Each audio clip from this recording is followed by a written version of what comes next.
Bom dia, paz do Senhor, como vocês estão, como tem passado? Hoje foi o dia que o Senhor fez, vamos alegrar nele. Hoje nós vamos continuar o nosso devocional. A gente está acompanhando por esse livro aqui, ó, do Oro Wisber, Palavras para Hoje, Antigo Testamento. Vamos lá, vamos começar?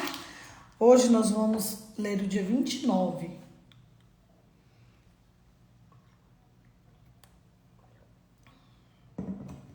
Vamos lá? Glória a Deus. Antigo Testamento, dia 29.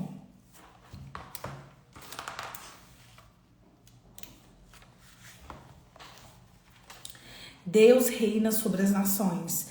Deus se assenta no seu santo trono. Salmo 47, 8. Os patriarcas, os salmistas, os profetas, os apóstolos nunca ouviram a palavra globalização. Mas todos tinham interesse pelas nações do mundo. Jeová não era uma divindade judaica local, ele era o soberano dos reis da terra. Apocalipse 1:5. Aos olhos de Deus, as nações são como um pingo que cai num balde, como um grão de pó na balança. Isaías 40:15. Mas são também os campos os quais a igreja lança semente da palavra de Deus. Mateus 28, do 18 ao 20. Os ministérios de Deus às nações importantes, a cada cristão que ora, venha o teu reino. Deus fez as nações, de um só fez toda a raça humana para habitar sobre toda a face da terra. Atos 17, 26. As nações começaram com Adão e Eva e desenvolveram após o dilúvio. Gênesis 10, 11. Depois espalharam para os outros lugares. Embora o Antigo Testamento se concentre principalmente em Israel, dezenas de outras nações são mencionadas e a grande comissão de Cristo exorta-nos a levar o Evangelho a todas as nações. Lucas 24, do 46 ao 49. Deus fez as nações. Deus sustenta as nações, pois nele vivemos e nos movemos e existimos. Atos 17, 28. Embora as nações tenham línguas, costumes e recursos diferentes, todas dependem da luz do sol, da chuva, do alimento, do vento, do solo concedidos pelo Senhor. Também dependem umas das outras. Entendo que o nosso telefone contém materiais provenientes de pelo menos 22 nações diferentes. E é aí que a globalização entra. Deus especifica os tempos e as fronteiras das nações. Ele fixou os tempos previamente estabelecidos e os limites da sua habitação. Atos 17, 26. As nações e os impérios vêm e vão e as fronteiras nacionais mudam, mas a história e a geografia nacionais estão nas mãos de Deus. O Senhor também reina sobre os líderes das nações. É Ele quem remove reis e estabelece reis. Daniel 2, 21. O Altíssimo tem o domínio sobre o reino dos homens e o dá a quem quer. Daniel 4, 32. Deus é o juiz, a um abate, a outro exalta. Salmo 75, 7. Isso não significa que Deus é culpado pelas atitudes tolas e egoístas dos líderes, porque cada um prestará contas a Deus por suas decisões. Deus pode até usar um líder de governo não convertido para suprir a sua vontade. Ele usou as nações gentias para castigar seu povo Israel e um imperador romano para assegurar que Jesus nascesse em Belém. Deus deseja que as nações sejam salvas para que possam achar bem que não está longe de cada um de nós. Atos 17, 27. Na época do Antigo Testamento, as nações de Israel eram chamadas de luz para os gentios. Isaías 42, 6 e 49, 6. Mas fracassou nesse ministério. Por meio do testemunho da igreja atual, essa luz precisa ser revelada ao mundo inteiro. Lucas 2:32, Atos 13 do 14 ao 40, Atos 13 do 42 ao 47. As nações rebelaram-se contra o Senhor. Salmos 2 do 1 ao 3. Mas o seu convite ainda é enviado aos judeus e gentios. Salmos 2 do 10 ao 12. Nós que conhecemos o Senhor precisamos lembrar que, por sua graça, Ele nos deu a vida juntamente com Cristo e juntamente com Ele nos fez assentar nos lugares celestiais. Efésios 2, 5 ao 6. Ele nos constituiu o reino. Apocalipse 1, 5 ao 6. E podemos reinar em vida por meio de um só, a saber, Cristo Jesus. Romanos 5,17.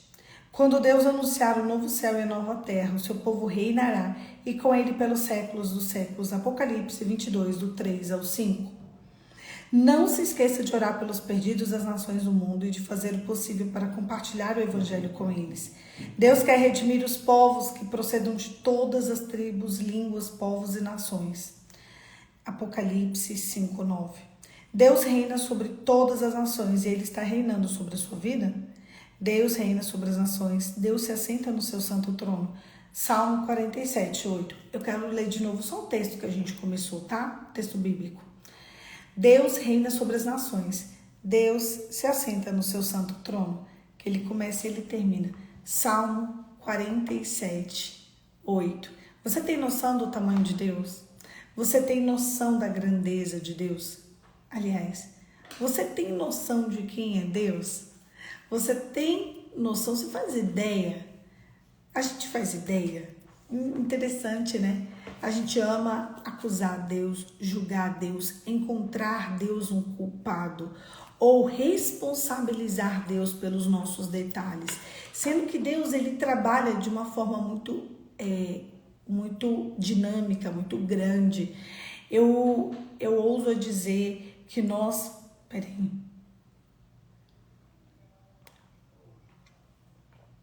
Nós ainda continuamos com aquele pecado adâmico, sabe? De acusação, acusando Deus e acusando os outros sobre circunstâncias que são só decisões nossas. É interessante que Deus deixou aqui livre escolha. Nós temos o poder de decidir se nós iremos para cá ou para lá. Mas quando a gente toma as nossas decisões, a gente acusa Deus de coisas que acontecem com a gente. Interessante, né? Eu estava em um culto e nesse culto o pastor disse assim, sobre maldições hereditárias. Ele falava assim, olha, a maldição hereditária, ela só alcança onde tem pecado. É uma maldição. Então, você abre espaço. Ninguém te enfia como uma marionete naquele lugar. Ninguém te coloca no lugar da maldição. Você se posiciona no lugar da maldição. Em detrimento da maldição, você se posiciona no lugar da bênção. Você se posiciona no lugar onde você vai receber o favor de Deus. Agora, você vai precisar ou te deixar as circunstâncias te levarem, que é o lugar da maldição, ou se disciplinar para o lugar da bênção. Eu achei muito interessante.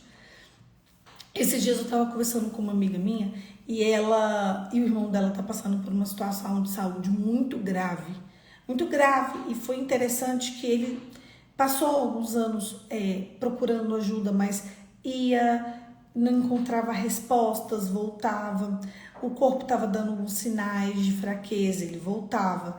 E eu achei interessante que eu fiz uma pergunta para ela, eu falei assim, o que ele poderia ter feito para ele não estar nesse quadro? Aí ela me olhou, ela ficou pensando, eu falei, o médico disse? O médico falou? Porque eu lembro que faz isso na alimentação, ele fez, faz isso no treino, ele fez, sabe o quê? Aí ela falou assim, profilaxia. Ele deveria ter feito um acompanhamento mais incisivo. Ele deveria ter buscado mais especialistas. E hoje ele não estava nesse quadro. Foi uma decisão dele. De lá atrás ter descansado. O corpo deu sinais, o corpo deu alerta, o corpo deu um aviso de que não estava bem. Não foi só um, foram 2, 3, 4 sinais. Aí ia para o hospital. O médico, faz isso. Ele fazia e achava que estava tudo bem. Só que não estava tudo bem. O corpo estava falindo, o corpo estava entrando em colapso. Não que ele não buscou o tratamento, entende? Mas que ele descansou no quadro dele. E às vezes a gente faz isso com a nossa vida. A vida vai dando sinais, a vida vai mostrando um detalhe daqui, a vida vai mostrando um detalhe dali. E ali o corpo vai entrando em colapso, a vida vai entrando em colapso. A vida sentimental vai colapsando, a vida financeira vai colapsando. Quando a gente vê, a gente está dentro de uma situação que sair dali só um milagre. Existem profilaxias que a gente pode, tomar. Existem caminhos que a gente pode ir para que a situação não fique tão desesperadora. Se você sabe que a situação é caótica, se você sabe que a situação não é muito boa, então você precisa de tomar decisões assertivas. Meu Deus, mas como se toma decisões assertivas? Com um detalhe chamado discernimento.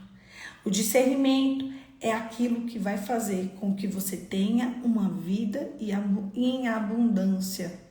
E a única pessoa capaz de nos entregar discernimento não são livros, não é o estudo, não é o conhecimento do século, é o Espírito Santo.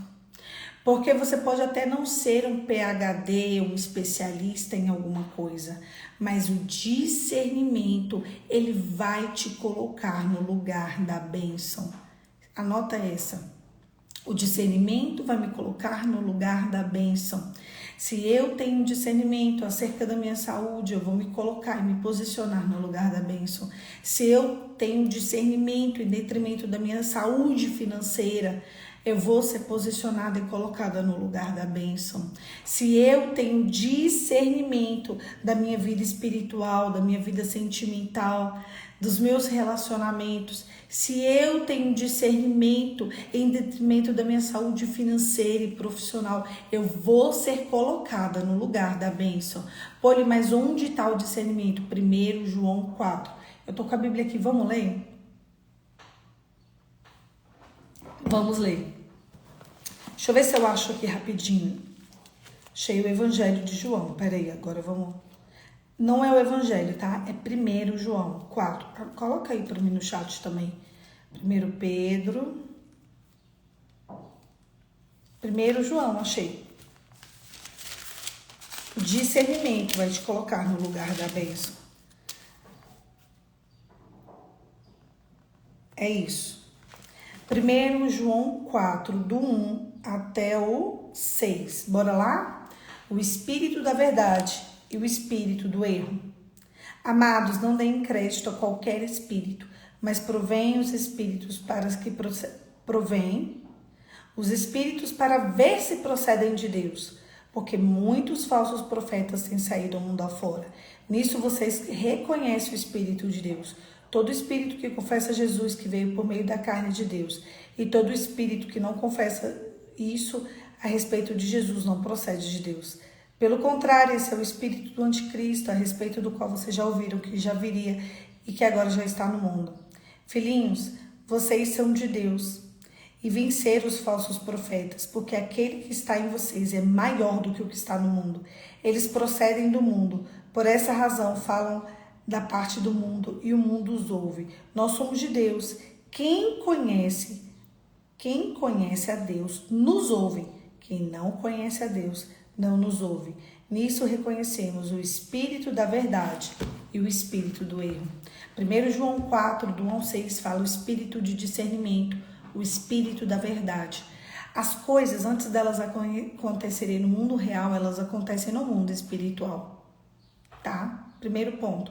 Tudo o que aconteceu aqui é um reflexo daquilo que já aconteceu no mundo espiritual. O mundo espiritual, ele projeta o mundo real. Tudo. Então, vamos lá. O que eu preciso para conduzir a minha vida e tomar uma decisão assertiva?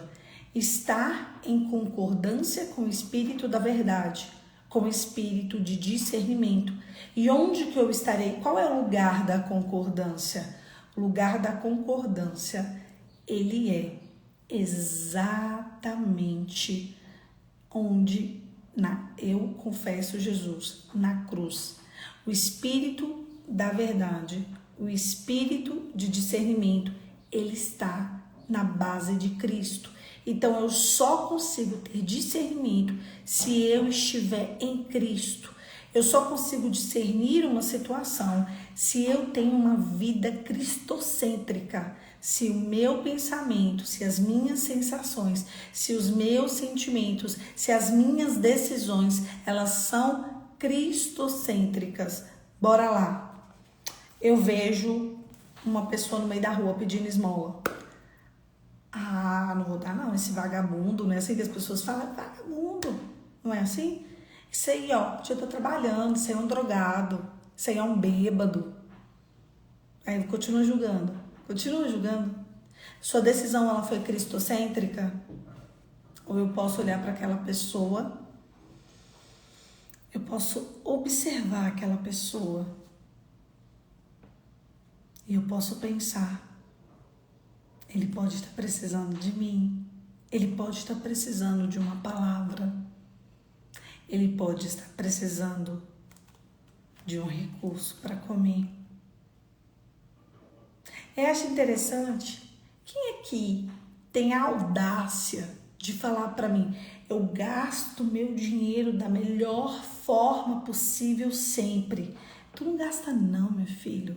Tu compra blusa, sabe, brusinha, não é? A gente não fala assim, brusinha. Tu sai comprando roupa que você nem precisa. Tu sai comprando sapato. Tu compra um monte de gostosura só para tu engordar. Tu, assim, sua empanturra de chocolate. Tu toma sorvete toda hora. Cria vergonha na sua cara, não é? Você gasta dinheiro com besteira. Você gasta dinheiro com coisa que você não vai usar. Você gasta dinheiro com comida que você vai engordar. Você gasta dinheiro à toa. À toa. Você não é capaz de entregar moedas. Você não é capaz de olhar o outro e pensar, meu Deus.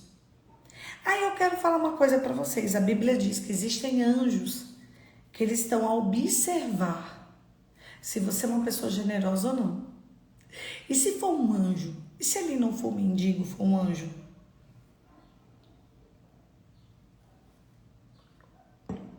Me explica. O que você faz? Quando Jesus curou, ele curou mendigos. Quando Jesus libertou, ele libertou quem não queria. Sabe os leprosos? Aqueles que eram excluídos da sociedade. Leprosos eram mendigos, gente. Eles eram doentes, eles eram colocados para fora da sociedade. A mulher do fluxo de sangue havia 12 anos que não podia tocar em ninguém. Foi para essas pessoas em que Jesus veio. O olhar sobre o outro. O orar sobre o outro. Quando você entrega um dinheiro para a pessoa, você abençoa ela em nome de Jesus? Tem um espírito de discernimento. E se não é um mendigo, se for um anjo? Você tem capacidade de discernir se é um anjo ou não? Ah, então quer dizer que agora a pessoa é a quarta pessoa da Trindade. E se o mundo espiritual estiver em movimento só para te observar? E se for um anjo das trevas mesmo? E se for alguém possuído pelo demônio? Sim. Para confirmar a sua avareza. E se é de fato mendigo, possuído por demônios, que estão ali só para confirmar a sua avareza? E se aquele dinheiro que você entregar para aquele mendigo, ele é de fato, sei lá, um dinheiro para alguém usar droga? Ok. Mas e se houve uma reunião no inferno e no céu ao seu respeito? E um demônio falou, confirma a avareza. Porque talvez pode não ser um anjo de Deus, mas pode ser um anjo para confirmar a sua avareza, para confirmar a tua arrogância, para confirmar a tua soberba de que você é maravilhoso. Existem portas que só vão abrir quando eu olhar para o outro. Eu não estou mandando tu pagar tudo não, gente. Eu estou dizendo que você pode olhar para o outro. Esses dias eu estava indo no shopping com uma amiga minha, tinha um rapaz sentado assim, um mendigo mesmo, sentado num banco e ele chamou a gente. Aí eu parei, eu olhei para ele, ele falou, você tem dinheiro? Aí eu olhei assim, eu tava sem dinheiro, eu falei, olha, eu não tô com dinheiro. Eu vou ver se eu consigo alguma coisa lá dentro. Se eu conseguir sacar dinheiro e quando eu voltar, eu te dou um trocado, tá? Minha amiga também, a gente tava muito dinâmico assim, não dava, sabe? Eu também não tinha. Aí ele olhou pra gente, ele falou, moça, muito obrigada. Muito obrigada. Muito obrigada mesmo, tá? Eu falei, tá bom. Deus te abençoe. E ele, ai, amém, obrigado. Ele foi muito educado com a gente conversou com ele. E ali eu pude perceber que alguém olhou para ele. Nós não ficamos muito perto, a gente estava, né, na distância, mas ele nos chamou. Ele foi conversar com a gente. Nós não o ignoramos. A gente não estava com dinheiro ali na hora, porque hoje em dia a gente é bem difícil, né? Se andar com dinheiro. Também eu ando com dinheiro para ajudar. Eu entrego, mas é assim mesmo, a vida é assim. Mas e se ali não era para você dar o dinheiro, era só para você olhar para ele. Era só para você o respeitar. Espírito de discernimento. O que Jesus faria no seu lugar? E se na hora de você ceder a sua vez no trânsito por 1 milímetro de segundo, você não cede, porque você não quer ceder? E aí, você foi passado naquele teste ou não? E se você tiver um teste sobre o seu temperamento, a sua ira, a sua capacidade de amar, as suas decisões, a sua vida, ela é cristocêntrica ou não? Existe um espírito de discernimento. Existe o espírito da verdade, que é o espírito de discernimento. E ele só está aonde Cristo está. As suas melhores decisões, elas vão ser tomadas quando você tiver decisões cristocêntricas. E aquela pessoa que você deveria perdoar e você não consegue perdoar. Perdoa as minhas ofensas, assim como eu perdoo a quem tem me ofendido. Isso é o que Cristo deixou para nós. Mas eu não consigo perdoar. Então, você não está em concordância com o espírito de discernimento. Então, as suas decisões, ações e atitudes não serão baseadas em discernimento, mas sim na tua vida secular. Perdoa as minhas ofensas, assim como eu perdoo a quem tem me ofendido. Quando eu devo perdoar? 70 vezes 7 por dia. Por dia. Tem gente que está preso sem discernimento por não perdoar. Mas muita gente. E aí as suas decisões, ações e atitudes não serão baseadas em espírito de discernimento, mas sim em uma vida secular, a despeito de ser cristão. Você só permitirá o discernimento, o espírito de discernimento te conduzir na sua vida, se você tiver decisões cristocêntricas. Não sou eu que digo, é a palavra.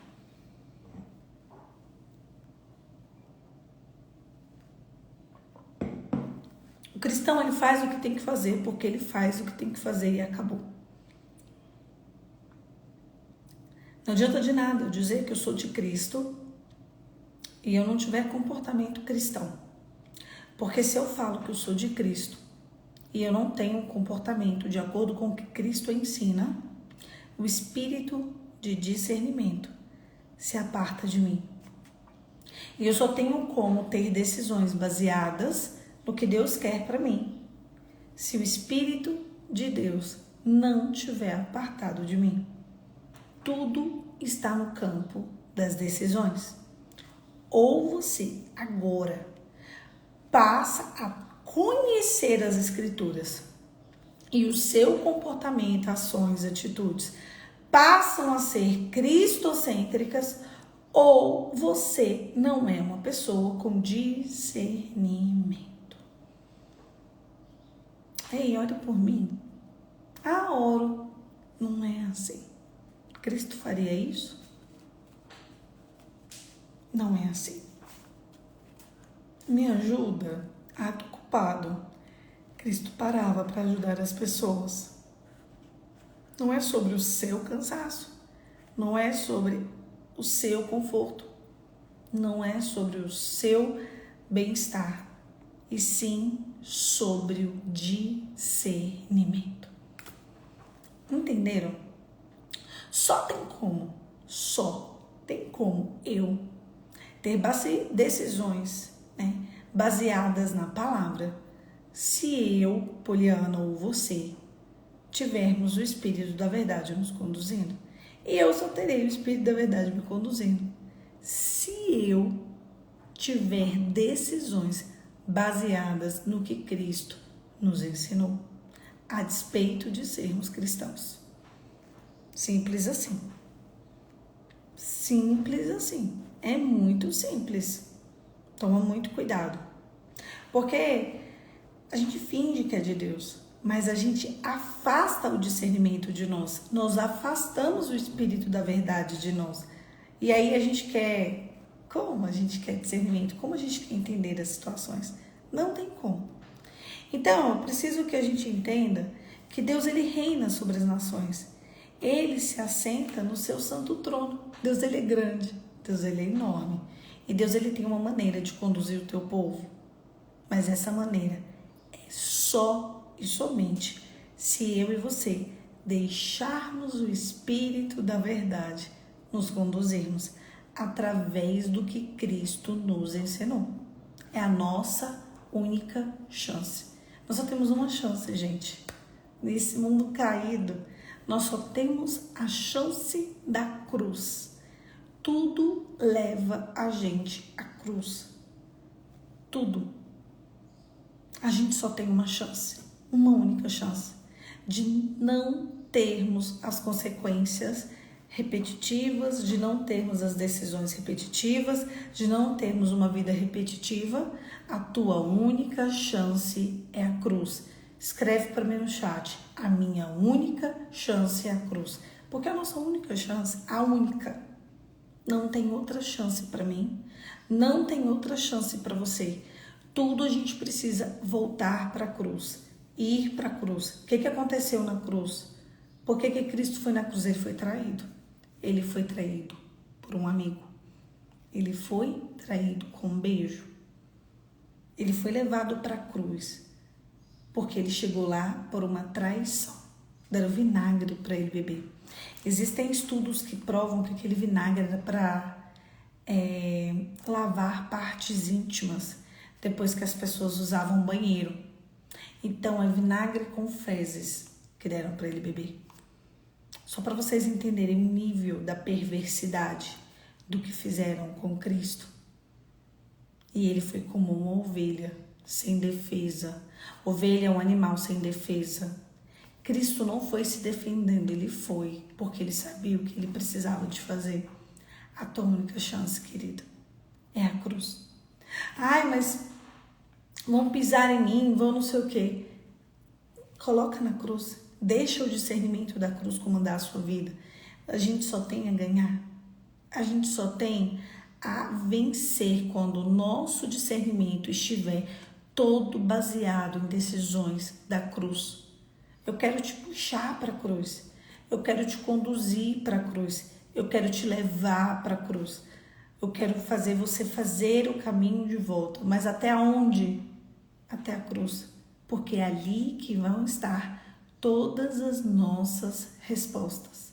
Deus é grande, Deus é soberano.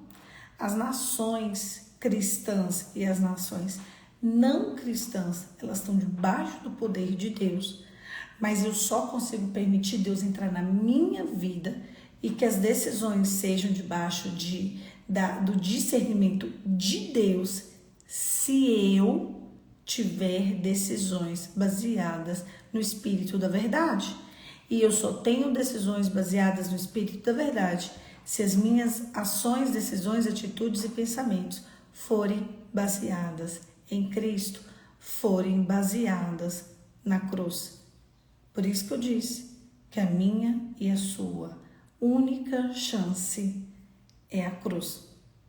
Feche seus olhos e vamos orar. Pai, em nome de Jesus, hoje nós queremos nos recolocar na cruz, Senhor. Hoje queremos nos reposicionar no nosso Evangelho. Espírito Santo da Verdade, nos conduza, Senhor. Nos traga o arrependimento, nos leve ao caminho da salvação.